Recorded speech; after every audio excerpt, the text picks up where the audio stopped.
young boy, just after the war, I had a chance. I was about 10 years or 8 years old or so.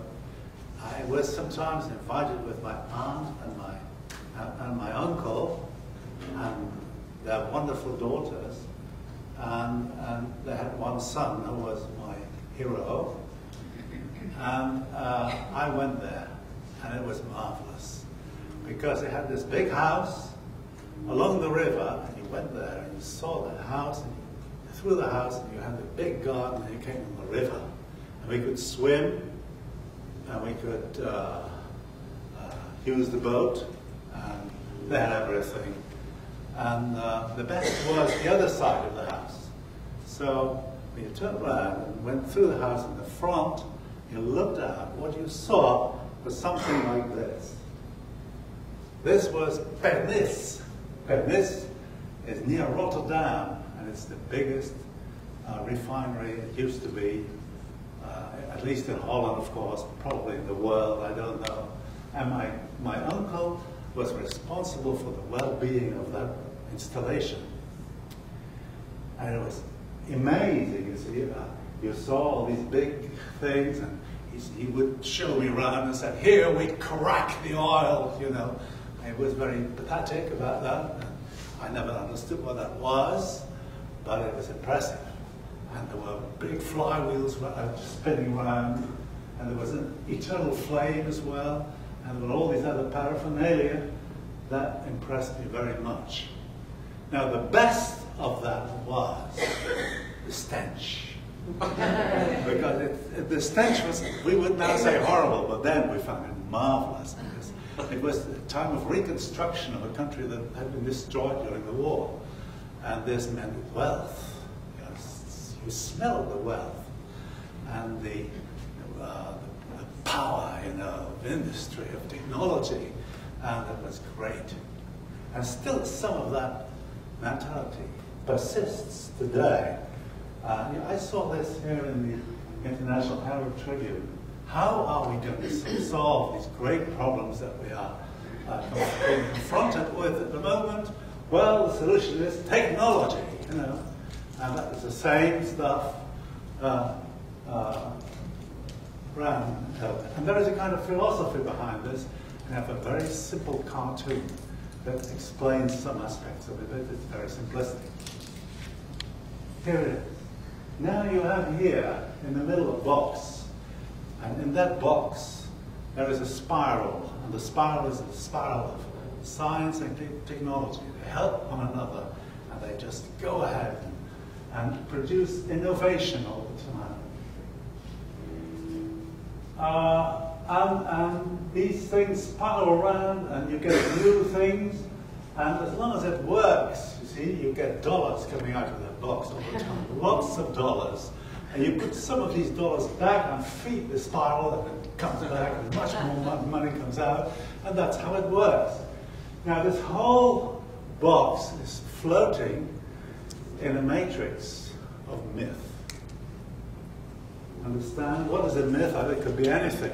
As long as it supports the power structure, because the system wants the dollars to end up in the right pockets. To be very simplistic, but that's how I see it a little bit. So that could be any. It could be religion, or it could be whatever, the American dream, or the Dutch dream, or any of the nationalism. It could be anything. But as long as it supports, it's okay. Okay, now, science here is inside the box. And the point is never to leave science out of the box. Because when science comes out of the box, it says it's things, and science, of course, tells just the truth. At least it can't. We get as close to the truth as we can in science. And that may come in conflict with a myth and with the power structure of your society. So there you have a problem. You run into a problem, and science must be kept in that box. And that's why all, or so much of our money going to science is through this spiral. You know, the spiral is important. And the free science is a bit, and of course, Also, the science is silenced. Now, you can silence the science in many ways. I'll mention one way, and that is the confusion. Split up science into multiple languages or fields, disciplines, and nobody will understand each other anymore. So science can never give a real message of its own. All it can do is say no. So if you say the Earth is 6,000 years old, science says no, it's 4.5 billion years old. When you say every species has been created separately, science says no, it's evolution. And so on and so forth. So science can only say no, but it can never rarely give a real great story. Of course it does, but not so much. I'm very simplistic here. Okay, confusion. You can see what the big myth is private property, of course, at the moment, and as we possess the Earth. And you can see it in this old globe. The whole of the globe is split up into countries, and it's for free. What's in there inside for the inhabitants of these countries, they can do with it as they like, according to their own rules and things. But the Earth may be plundered as much as you like, and that is that we possess the Earth, or we are the stewards of the Earth. It's to be the same, or almost the same. It's like we set the level of the ocean, you know, we just set it at a convenient level, you know, and we stop plate tectonics, you know. That's to be the steward. This is an anthropocentric view.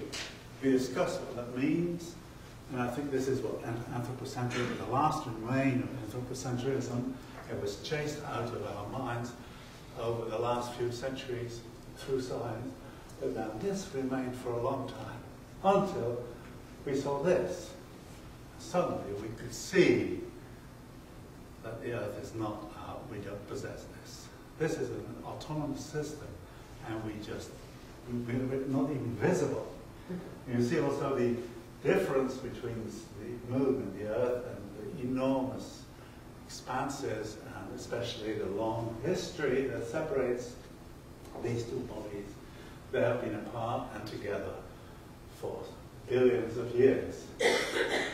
Now that was a view that people didn't really, was not directly in their minds. And that gave lots of problems. For technology, for instance, you see that our view of technology changed also. I have here a work of art that displays this in a very simplistic way. And the artist is a Dutchman, Thijs Fokkens, and he, I'll show you, I'll reveal it to you know, bit by bit.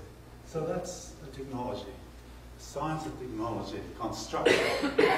They're the technicians, and they're very proud of what they're doing, but you see something foolish there appearing, and the end is just totally bizarre. And the best is it floats just in nothing, you know, it's just an empty space. I think we have this in our living room, and I look at it every evening, and it never bores you. It always keeps you following those lines. Anyway, so now we go to the biggest problem of all, is of course is global change. And global change is a problem that is a hydra. You know the story of the hydra. Yeah, this horrible organism, you cut a head off and two appear instead. So you can never, and that's exactly what we also see with global change. Global change is a hydra in many ways. I don't have to explain any further, you know what I mean. What can we do, you know? And you see this fear globally spreading all over the place. Everybody's afraid. Of course, we're here in Texas, and in Texas nobody is afraid. You shouldn't be afraid. And if you actually look around, nobody ever is afraid. they don't like it. But you go to a shrink, you know, and he'll tell you, you have to look at the symptoms. And the symptoms are there, you know, xenophobia, nationalism growing, grab what you can, and science is just an opinion. So just a few of those many symptoms that you see, that global scare is all around, and it's kind of an epidemic. And I think this fear is the worst of all of our problems, because you can never, of course, act very sensibly in a state of fear. Now, the governments had an answer. You see, they said, if we know what the Earth will be like in 100 years' time, then we can take the necessary measures. And we'll ask scientists to do it. So we got a kind of new spiral created, technological, and the other thing is, of course, managerial or governmental, whatever. And so you've got global change research. Okay, but there is something wrong with global change research, according to me at least. Because you have the system Earth, you cut out a little bit, because it only goes over the century scale. And you cut out a piece, totally haphazardly, and then you ask the scientists to tell you what the rest will do. And that is no good science. You should look at the whole thing, or you can look at, when you look at my body, you have only your hand, you want to know what goes on my shoulder. It's very hard to see it. Well, that's what they ask. So I think it's pseudoscience. Maybe some people get angry there, but I believe it. And it deepens the scare. And we know all of that because global change, nobody knows what really comes out and what should be done. And there's always contradiction about it, and confusion. So it makes things even worse. What we should do is look at the long term. Take a distance, have a distant view. And I think that would be the way to do it. And I've got this story here of Heracles, or Hercules, as the Romans said. And he took this animal and he killed it. What did he do? He got this assignment of his king. And he got very scared, of course, in the beginning.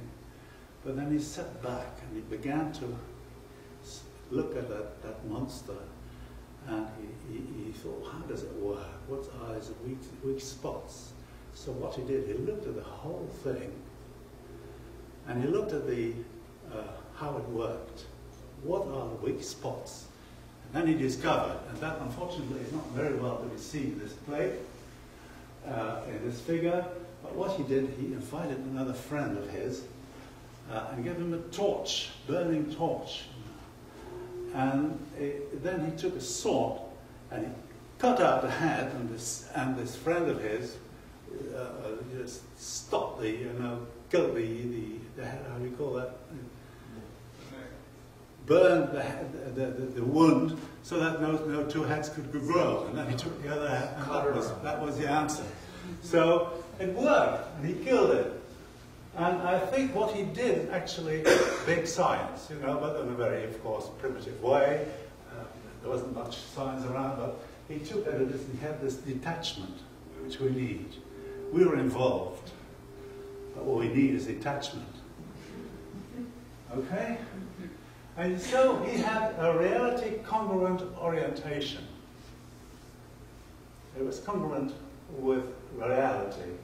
And here, science leaves science out of the box. So the orientation is the myth, and science comes out of the box, and I think we have to. There's no other way. So you get a science, technology, orientation spiral, a triple spiral like in this staircase. And what you can see is that science comes out of the box, and immediately you see that this confusion stops. We now are going through a period of a wave of consilience among the various disciplines, and I think this meeting is a tribute to that. We are in the middle of it, of course, and we don't understand it properly yet, but We're getting better and better, and so we get this reality congruent orientation. This means a big, huge orientation in science. And science can now make, because of this consilience, a story of its own.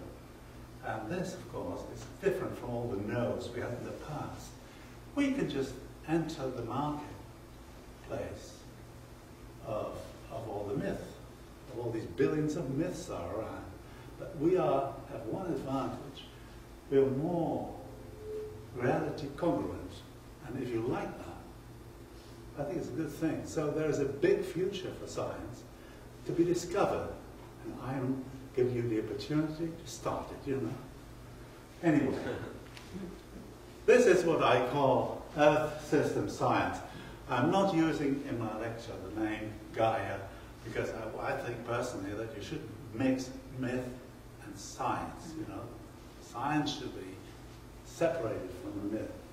And now we look not at 1 century, but we look at a full 46 million centuries, you know. And you have the big view, and what you then have is the necessary detachment that gives you the inspiration to solve these problems if you ever can. It's our only chance. What does the Earth system science do? You see here a box, and that is square box is the Earth. We're scientists, we don't want to romanticize things. So this is the Earth system. It's a coherent thing. And you see a geosphere, which is the rocks. That's a geological terminology. Hydrosphere, atmosphere, and biosphere. And they all interact. So as they interact, you know, they combine, and really after a while you don't see anymore where the biosphere begins and where, or any of the other spheres, and where it ends. So it's a kind of big turning thing. And it's, of course, energized by solar energy and by the internal energy. That keeps the whole thing going. So that's what the subject of Earth system science. And I think there is a fundamental difference between Earth system science and Gaia. Because in Earth system science you can study, for instance, things like the carbon cycle, or the sulfur cycle, or the history of oxygen in the air, or things like that. That's not science, that's Gaia. Gaia's got everything together, and the whole Earth thing. So it's about the sum total of all these things, and what properties does the Earth as a whole have. That is not revealed by Earth system science. We only look at the parts. So that, to me, is why I like also to be a bit modest and not talk about the whole thing, because I feel that Gaia is one step too far yet at the moment. Okay. Now, I need a glass of water. Is that okay? 2 glasses of water. I've got one to drink, yes, and one is here, a little experiment I'm going to do. A real laboratory experiment. I hope it works. Yeah, I want to drink a bit. Is that Yeah, that is from the top. Well, not too much, because then nothing is left for the experiment. I can get you some more when you... This is very little, but I'll drink it. Okay, I'll put it back, otherwise there's not enough. Okay, I'll get you some. You get some water. We do the experiment meanwhile. And here is, this is table salt, right? Now, I get the table salt, take a handful, like all chemists always work this way, handful of water, bang, you know, a bit more maybe. And then I start to stir this, you see. And what you see is a cloud, if it's well. It's a cloud coming out. And this cloud, after a while, you see something happening. It's a very simple experiment. Can you see this? Come closer. Fantastic experiment, because something dramatic has happened. The salt is all dissolved. Right. That's what I wanted to show. But what the physicists call this phase transition. So the salt was all in little crystals first, and now these crystals are dissolved in the water, and the whole system is more or less homogeneous. So that's a phase transition, and I just want to show you this in order to know, so you all know what a phase transition is. I'll use it in a very complex sense. I don't know whether physicists would like that, but we don't care, you know. We do just the simple things. Now I have my own water, and then we go on.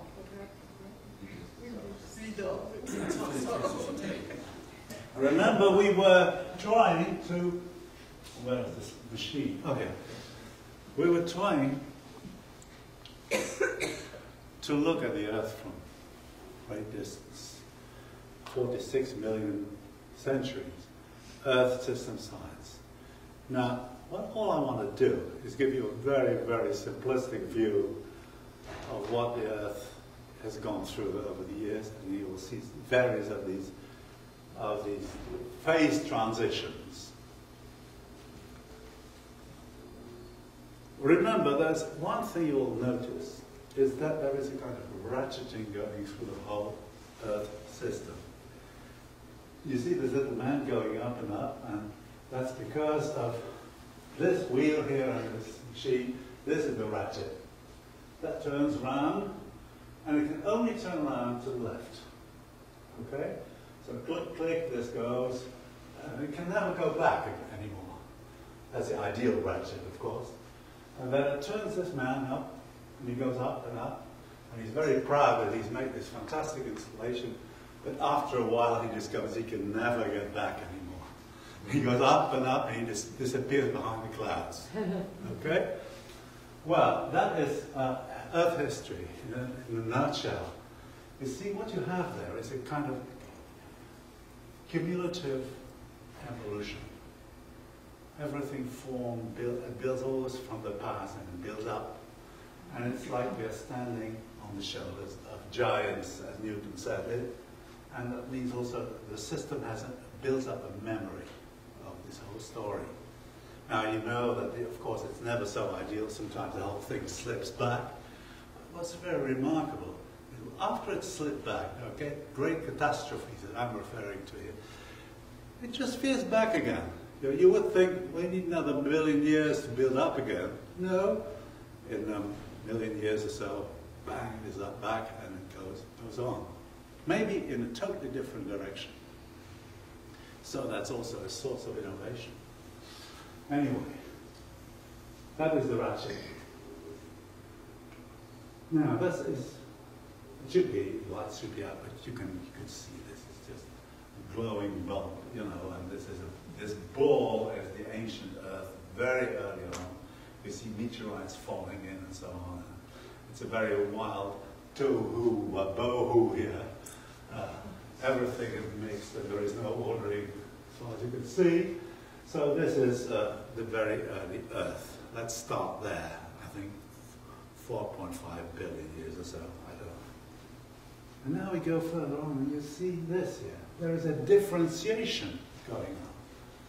So you see the formation of a crust, and the crust and mantle, and then you get the core, and they split out. So that is, to me, a kind of very complicated phase transition that takes place.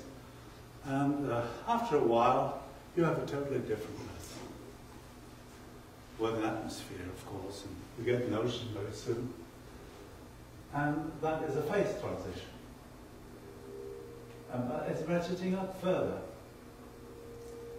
After a while, you get this quiet system of plate tectonics installed. It's a very orderly process, actually, compared with what we had in the beginning. So you could say that's another phase transition there to form this basic thing. It's very ancient. I don't know when it started. You may know that. But anyway. Now, you see this whole system, what happens there is that the Earth turns itself inside out all the time, and it still does this. A very long time scale. Of course, you have to take sufficiently long to get one cycle done. And actually, they are not cycles, they're spirals. It's always changing, never exactly the same, it comes back. The Earth reproduces the same thing by every cycle, but not exactly. It's a bit of a sloppy system. And you have here a geochemical representation of this. The Earth is seen here as a number of reservoirs. This is a very famous, was a very useful model that was used, developed by Garrels and Berry and Berner and so on, and they worked on this the rest of their lives. And this is the reservoirs of, say, this is organic carbon, and this is magnesium silicate, magnesium carbonate, you know, and they split that up and put them into different reservoirs, and then you have these pipes in between, and matter flows from one reservoir into the other, and all these things react with each other, and you can see this and follow it, and measure it, and you can model it. And when you do that properly, and you have put your geological observations in, you can see these reservoirs just respiring. And while one goes down, the other blows up, and so on. So it's a very vivid system, and it's a very fascinating way of representing the history of the Earth. I cannot go into any detail here, but it's just to make you at least aware of the way these people think. Now, this is, of course, extremely coarse. Only the major reservoirs are shown. There must be millions of them, of course. In reality, they're all ignored. Garrels and his friends only took care of the biggest ones and the most important ones that he used for his research. But if we look at the real thing, and you put a lens on it, a microscope, and you look in detail, you see fantastically complex cycling and processes going on, and all these different fluxes and so on. So the geochemical fluxes are extremely intricate, and I'll show you this in the next figure. This is the essence of a bacterial cell, and there these things come together. They form a network. It's only the broad outline. Geochemical products come in here, the one, and then they are just worked out through this whole network, and then they come out on the other side